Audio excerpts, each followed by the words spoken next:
Welcome to This Explainer. Today, we're diving straight into the intense physics, the wild thermodynamics, and the extreme relativistic optics that drive one of the most fascinating phenomena in the cosmos, black hole accretion.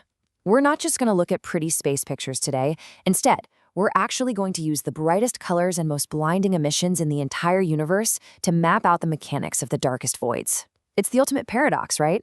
To understand the sheer emptiness of a black hole, we literally have to study the brilliant, blinding light that surrounds it. So let's get into it. Here is our roadmap. We're going to explore the complex systems defining these extreme voids, moving step by step from the basic anatomy of a black hole through the mechanics of accretion disks, hitting the Eddington limit, tracing energy flows and jets, and wrapping up with how they actually warp space-time visually. Before we get to the actual equations, just listen to how NASA describes the black hole corona. They call it one of the most extreme physical environments in the universe. We're talking about a tenuous, turbulent, billion-degree cloud of plasma. A billion degrees. I mean, that's completely beyond human comprehension. But by mapping these extreme environments with really brilliant, high-contrast, bright colors, we can actually begin to visualize the invisible engines that power the cosmos. It perfectly sets the stage for our analysis today. Section 1, Anatomy of a Black Hole, defining the topological boundaries. To truly understand how these things feed and emit energy, we've got to start from the outside and work our way in. First up is the event horizon. What exactly makes a black hole black? Well, this is it. You can think of the event horizon as the black hole's surface, or the absolute boundary of no escape. At this precise threshold, the velocity you'd need to escape the black hole's gravity literally exceeds the speed of light. Think about what that actually means. The gravity is so severe that it folds space-time in on itself like a giant cosmic trapdoor. Inside this boundary, the physics of general relativity trap absolutely everything.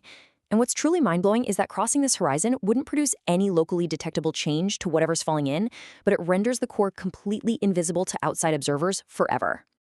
Now, stepping just outside that event horizon, we find the photon sphere. These are thin rings of light that appear right at the edge of the black hole's shadow. This perfectly illustrates how the immense gravity captures light from the surrounding disk and actually forces it to orbit the black hole multiple times in this highly distorted loop before finally escaping out to our telescopes. Notice how the bright rings map out that extreme gravitational curvature. If you were standing at this exact boundary and looked straight ahead, the light would orbit the black hole entirely, meaning you'd theoretically be staring at the back of your own head. Crazy, right? Section 2. Mechanics of accretion disks, thermodynamics and magnetic turbulence. Let's move on and see how this builds into the primary light source of a black hole, the rapidly spinning accretion disk.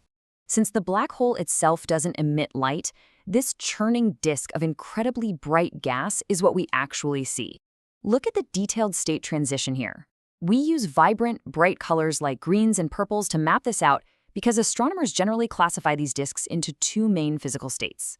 First, you've got the optically thick, geometrically thin disk, which glows intensely in bright, soft X-rays. Then, the system can suddenly transition to an optically thin, low, or hard state, where the disk gets a lot more translucent. The matter in these extraordinarily bright environments doesn't just sit there in orbit. It's steadily drifting inward toward the center. But how does that matter actually fall in? Why doesn't it just orbit forever? That brings us to magneto-rotational instability, or MRI.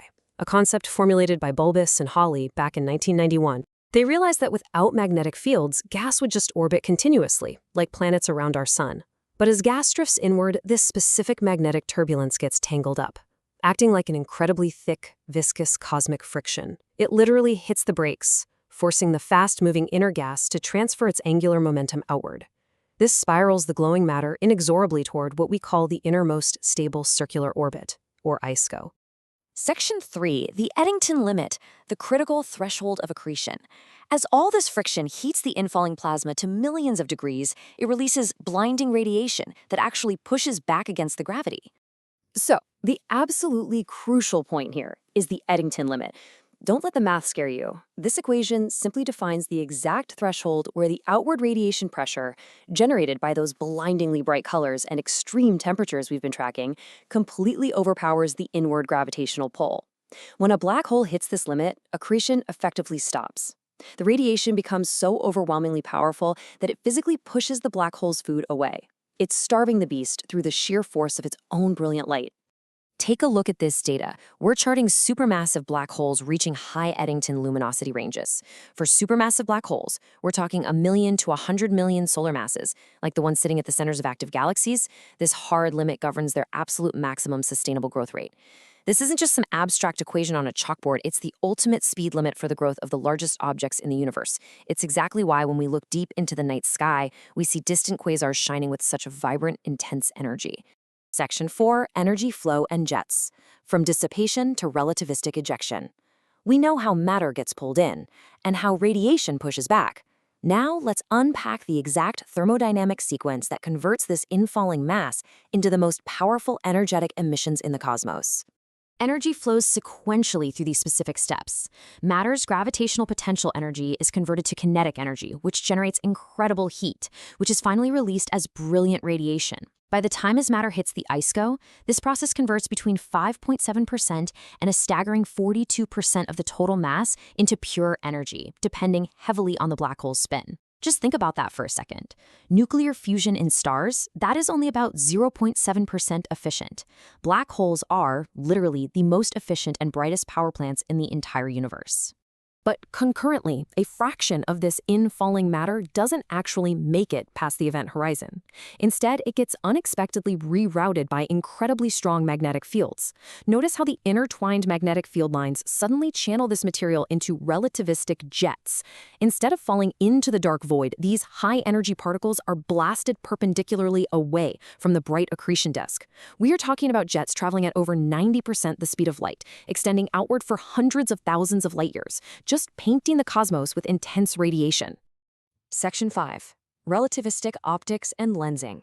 Visualizing space-time distortion. For our final section, we have to ask, what does this extreme environment actually look like to a distant observer? Well, that brings us to relativistic Doppler beaming. Because the inner edge of the disk orbits at near light speed, this extreme effect of Einstein's relativity takes over. The color mapping here is super helpful. Light from the part of the disk spinning toward us becomes drastically brighter and shifts into a blinding blue hue. Meanwhile, the side receding from us becomes incredibly dim and red. This beaming effect is so strong it often renders the receding side of the bright disk and the rear-facing jet nearly invisible to our telescopes. On top of that, the shape of this gravitational lensing depends entirely on the black hole's rotation. If we're looking at a non-spinning Schwarzschild black hole, it warps light symmetrically into a perfect ring. But in reality, black holes spin. Rapidly spinning Kerr black holes introduce extreme visual asymmetries. Because they are so incredibly massive and spinning so fast, they literally drag the fabric of space-time around with them, kind of like a spoon stirring honey. It creates this highly lopsided, bright optical profile that just completely bends our understanding of physics. And the coolest part is that the theory matches reality perfectly, as you can see in this famous image of the M87 supermassive black hole. That lensed light passing through warped space-time produces a dark zone right in the center. Astronomers call this the event horizon shadow. Because the light pods are so distorted by the intense gravity, the shadow appears roughly twice as large as the actual physical surface of the black hole. This isn't just a theoretical model anymore. This was humanity finally capturing the true shadow of the void, framed perfectly by blinding turbulent plasma. So what's the big takeaway?